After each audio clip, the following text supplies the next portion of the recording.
अस्सलाम वालेकुम my dear students. उम्मीद करता हूँ आप सब खैरियत से होंगे। 10th class chemistry chapter number 1 lecture number 2।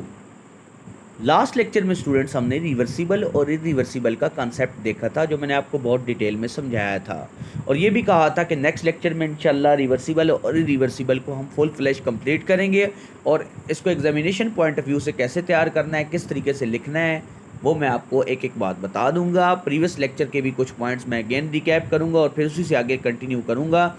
तमाम मेरे जो पॉइंट्स हैं वो बहुत इंपॉर्टेंट हैं स्टूडेंट्स, आपने तमाम पॉइंट्स को नोट कर लेना है रजिस्टर पर। ठीक है स्टूडेंट्स, स्टार्ट करते हैं। तो सबसे पहले स्टूडेंट्स रिवर्सिबल और इरिवर्सिबल का जो कॉन्सेप्ट जो मैंने आपको डिलीवर किया था उसको रिकैप कर देता हूँ, पहले रिवर्सिबल और इरिवर्सिबल का, और फिर उसके बाद हेडिंग्स बनवा देता हूँ इसको किस तरीके से हमने तैयार करना है, शॉर्ट के लिए, लॉन्ग के लिए। Okay students. अच्छा स्टूडेंट्स, सबसे पहले रिवर्सिबल रिएक्शन वो होता है रिवर्सिबल, ऐसा रिएक्शन जो रिवर्स हो सके, जिसमें रिएक्टेंट प्रोडक्ट में जा सके और प्रोडक्ट वापस रिकम्बाइन होकर रिएक्टेंट में जा सकें। ठीक है स्टूडेंट्स। इसी तरीके से इरिवर्सिबल रिएक्शन क्या होता है, जो reactions the reaction which is suppose to complete, ऐसा रिएक्शन जो कंप्लीट हो जाए जिसमें प्रोडक्ट वापस रिकम्बाइन होकर रिएक्टेंट ना बनाए। रिवर्सिबल रिएक्शन को हम फॉरवर्ड रिवर्स डबल एरो से हम शो करते हैं, डबल हाफ एरो से, और इरिवर्सिबल को हम कंप्लीट फॉरवर्ड एरो से शो करते हैं। सैम्पल्स आपके पास लिखे हुए हैं। ठीक है स्टूडेंट्स, उम्मीद करता हूँ आपको समझ अच्छे तरीके से आ गई होगी। अब इसको लिखना किस तरीके से है, जैसे मैंने ओपन सिस्टम, क्लोज सिस्टम, कुछ नए कॉन्सेप्ट्स भी आपको दिए थे। अब सबसे पहले स्टूडेंट्स कैसे लिखना है नोट कर लें। रिवर्सिबल रिएक्शन जब आएगा आपने उसको किस तरीके से लिखना है, the reaction which does not complete. एक तो डेफिनेशन ये हो गई। सेकंड डेफिनेशन ये है कि in which product recombine to form reactant. ठीक है स्टूडेंट, दोनों के पास दोनों डेफिनेशंस की आपके पास चॉइस है, जो आपको पसंद है आप वो लिख सकते हैं। क्लियर हो गया स्टूडेंट।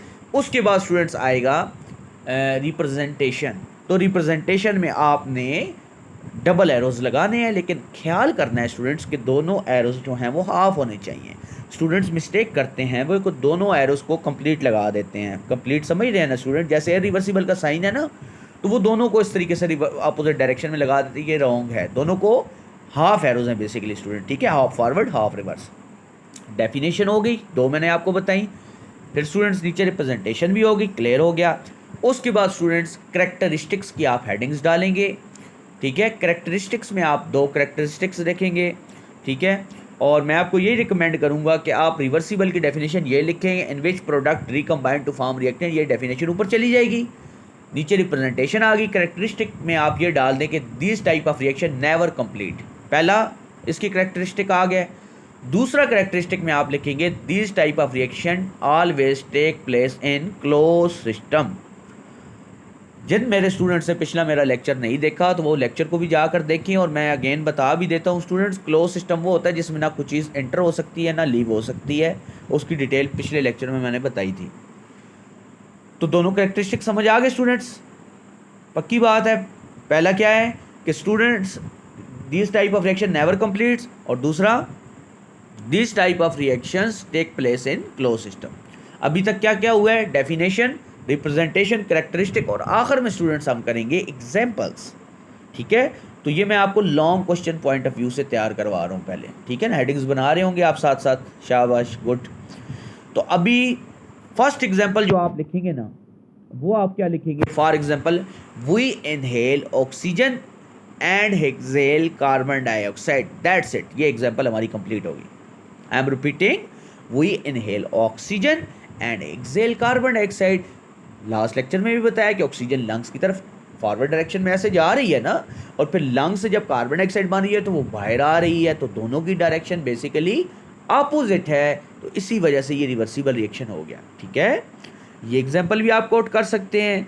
इसी तरीके से आप ये एग्जाम्पल भी कोट कर सकते हैं कि we get oxygen from plants and give carbon dioxide in return. Simple is that. Clear students. उसके बाद स्टूडेंट थर्ड वन जो आपने एग्जाम्पल लिखनी है वो आपने कौन सी लिखनी है जी? अच्छा, वो आपने लिखनी है स्टूडेंट्स जो आपकी बुक पर जो नेक्स्ट पेज आ रहा है, हाइड्रोजन और आयोडीन वाली। ठीक है, हाइड्रोजन, आयोडीन, और नीचे रिवर्सिबल का साइन लगाना है। गलती से भी स्टूडेंट्स फॉरवर्ड रिएक्शन वाला एरो नहीं डालना। ठीक है, ये जो लास्ट में नहीं लिखा हुआ डायग्राम से ऊपर H2 + I2 रिवर्सिबल 2HI, ये एग्जाम्पल टिक कर लें, ये आपने लिखनी है रिवर्सिबल में। इस एग्जाम्पल को मैं आपको समझा भी देता हूँ स्टूडेंट्स। दुनिया की हल्की तरीन गैसों में हाइड्रोजन का शुमार होता है। आयोडीन जो है ये पर्पल कलर की होती है स्टूडेंट्स, और ये हेलोजेंस ग्रुप में होती है, डायटॉमिक फॉर्म में पाई जाती है, मतलब कुदरती तौर पर ना I2 की फॉर्म, जैसे H2 पाया जाता है वैसे I2 पाया जाता है। तो हाइड्रोजन और आयोडीन को स्टूडेंट्स हम हीट करेंगे और हमारे पास बन जाएगी hydrogen iodide. How will come to know that hydrogen iodide has been form? Students, hydrogen का कलरलेस, वो तो है ही कलरलेस, आयोडीन जो है वो बेसिकली उसका क्या कलर है? पर्पल। जब हाइड्रोजन आयोडाइड बनेगी स्टूडेंट्स तो वो कलरलेस हो जाएगी, ठीक है। जब हमारा सोल्यूशन पर्पल से कलरलेस हो गया तो मतलब प्रोडक्ट बन चुकी। अब उसको वापस ठंडा करेंगे तो अगेन आपके पास सोल्यूशन पर्पल हो जाएगा, वापस प्रोडक्ट रिकम्बाइंड होकर रिएक्टेंट बना देगी। I am quite sure students कि 100% आपको हर एक चीज़ क्लियर होगी। Definition, representation, to characteristics and examples. Minimum आपने 2 से 3 एग्जाम्पल्स लिखनी है, एक वो प्रैक्टिकल वाली, इनहेल वाली। उन दोनों में से आपको, जो मैंने 2 चॉइस दी हैं उन दोनों में से आपको ये कर लें, ठीक है। उसके बाद जो सेकंड एग्जांपल ये हाइड्रोजन आयोडाइड वाली है, ठीक है जी, ये आप दे सकते हैं। इसी तरीके से थर्ड वन में मैं आपको एक एग्जांपल दिखा देता हूँ। स्टूडेंट्स, आपको नज़र आ रही है कैल्शियम कार्बोनेट वाली। कैल्शियम कार्बोनेट जो है वो रिवर्सिबल रिएक्शन है, CaO + CO2। कैल्शियम कार्बोनेट को लाइमस्टोन कहते हैं। जब वो फॉरवर्ड जाता है, टूटता है, तो वो लाइम और कार्बन डाइऑक्साइड बनता है। लाइम स्टूडेंट चूने को कहते हैं और कार्बन डाइऑक्साइड जो है वो बनती है। ये क्लोज सिस्टम में रिएक्शन हो रहा है। किस में हो रहा है? क्लोज सिस्टम में, जिसमें ना कुछ चीज़ एंटर हो रही है ना जा रही है बाहर। आप ऊपर डायग्राम को देखें, जो राइट साइड वाली डायग्राम आ रही है ना, जिसके ऊपर टैप लगा हुआ है, कवर हुई है, तो वो बेसिकली रिवर्सिबल रिएक्शन है। आपको नज़र भी आ रहा है नीचे फॉरवर्ड एरो से, पहले कम्बिनेशन हो रही है, फिर डिकम्पोजिशन टूट रहा है। ठीक हो गया स्टूडेंट्स? तो कार्बन डाइऑक्साइड के वेपर्स जो है ना, वो आप अपनी बुक खोल कर भी देख सकते हैं कि वो उस ढक्कन के बिल्कुल साथ पे फ्लोट करेंगे, क्योंकि बाहर जाने का रास्ता नहीं होगा। अगेन वो बनकर कैल्शियम कार्बोनेट बना देंगे। क्लियर हो गया स्टूडेंट्स? रिवर्सिबल फुल फ्लैश तैयार हो गया, ठीक है स्टूडेंट्स। अच्छा, अब बात करते हैं रिवर्सिबल रिएक्शन की। जब इरिवर्सिबल रिएक्शन आएगा तो उसको आप कैसे लिखेंगे? सबसे पहले इसकी डेफिनेशन आएगी, in which product do not recombine to form reactant. I am repeating, in which product do not recombine to form reactant. Clear हो गया स्टूडेंट्स? जिसमें प्रोडक्ट वापस रिएक्टेंट नहीं बना रही, रिएक्शन वापस रिवर्स नहीं हो रहा स्टूडेंट्स, तो बेसिकली ये कौन सा रिएक्शन हो गया? इरिवर्सिबल रिएक्शन हो गया। शाबाश। और उसके बाद रिप्रेजेंटेशन में स्टूडेंट्स हम फॉरवर्ड एरो डालेंगे। अब नीचे कैरेक्टरिस्टिक सुन लें जी, तैयार हैं लिखने के लिए? सुने फिर। पहला कैरेक्टरिस्टिक क्या है स्टूडेंट? कि this type of reaction are suppose to complete, यानी ये रिएक्शन कंप्लीट हो जाते हैं, मुकम्मल हो जाते हैं। दूसरा, दिस, समझ आ गई है ना क्यों कंप्लीट हो जाते हैं बच्चों? क्योंकि ये रिएक्शन ओपन सिस्टम में होते हैं, ठीक है। मैंने आपको लास्ट लेक्चर में भी बताया, वो दोबारा डिटेल से सुन लें कि जब आपके क्वांटिटीज़ जो होगी वो जब सिस्टम से बाहर एवापोरेट हो जाएगी ना, तो आपके मोल्स डिस्टर्ब हो जाएंगे। जैसे अगर आपने लीटर पानी लिया है, तो लीटर पानी आप गर्म कर रहे हैं तो लीटर तो नहीं रहा, आधा तो उड़ गया ना।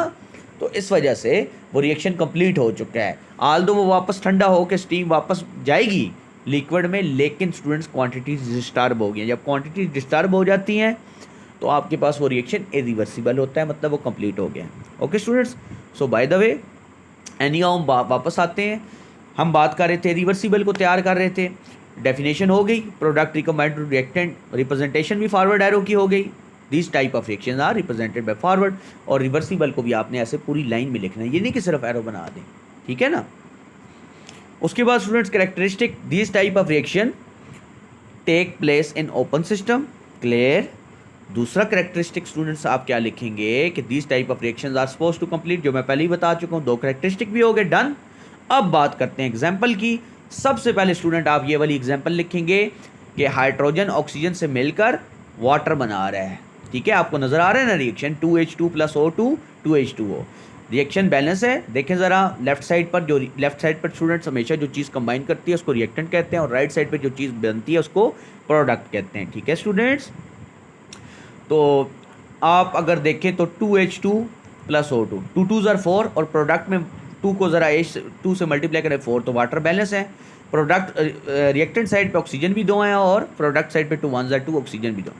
प्लाटीनियम बहुत एक्सपेंसिव कैटलिस्ट है, वो हम यूज़ करेंगे स्टूडेंट। वैसे मैं आपको बाय द वे बता रहा हूँ, ये जो वाटर वाला रिएक्शन है इसको कंप्लीट होने में 1 डेकेड लग जाती है तकरीबन, समझ आ रही है, ऑलमोस्ट 1 डेकेड लग जाती है तकरीबन, ठीक है ना।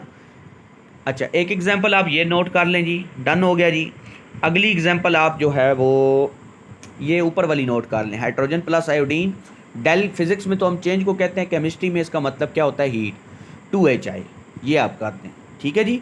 अब आप कहेंगे सर ये तो आपने रिवर्सिबल में भी लिखाई है, तो बच्चों वहाँ पर मैंने रिवर्सिबल एरो के साथ लिखवाई है ना, यहाँ पर फॉरवर्ड एरो है, ठीक है ना।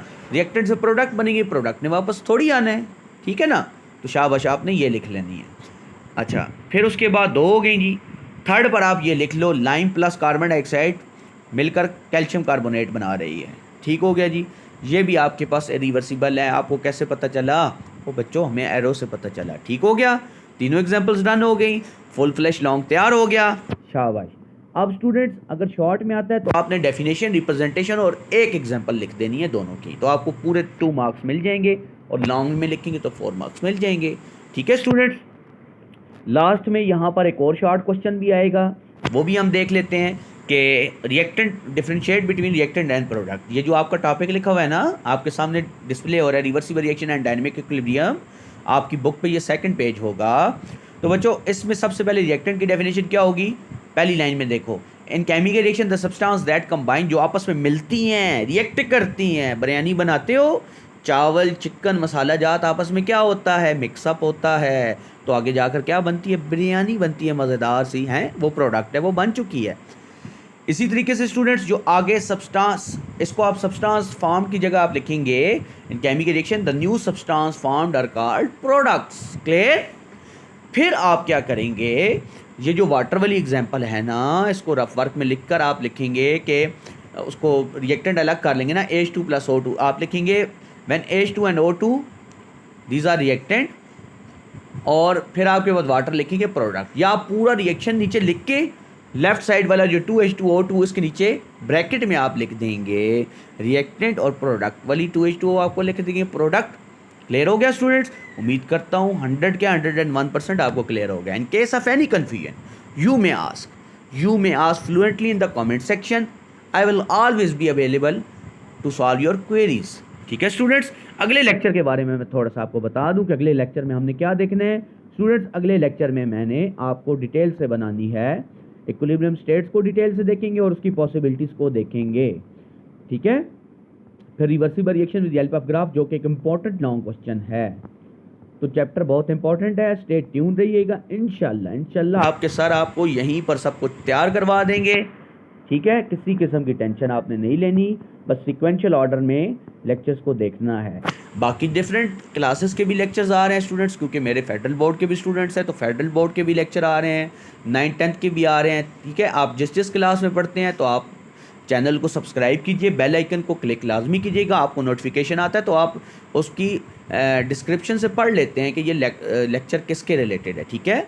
और अपने तमाम क्लास फेलोज़ के साथ वीडियो को लाजमी शेयर करें, ठीक है, ताकि उन सब का भी भला हो जाए, वो भी ये लेक्चर सुन जाए। मेरा काम क्वालिटी एजुकेशन को इंश्योर करना है। वो मेरे स्टूडेंट्स जो डायरेक्टली मुझसे नहीं पढ़ पा रहे, ये सब उनके लिए मैं कर रहा हूँ, स्पेशली टाइम निकाल कर उनके लिए स्टूडेंट्स ये मैं लेक्चर अपलोड कर रहा हूँ, ताकि आप बहुत अच्छे तरीके से तैयारी कर लें, ठीक है बच्चों। इंशाल्लाह अगले लेक्चर में मिलते हैं, तब तक के लिए इजाज़त दीजिएगा अपने सर को। अस्सलाम वालेकुम।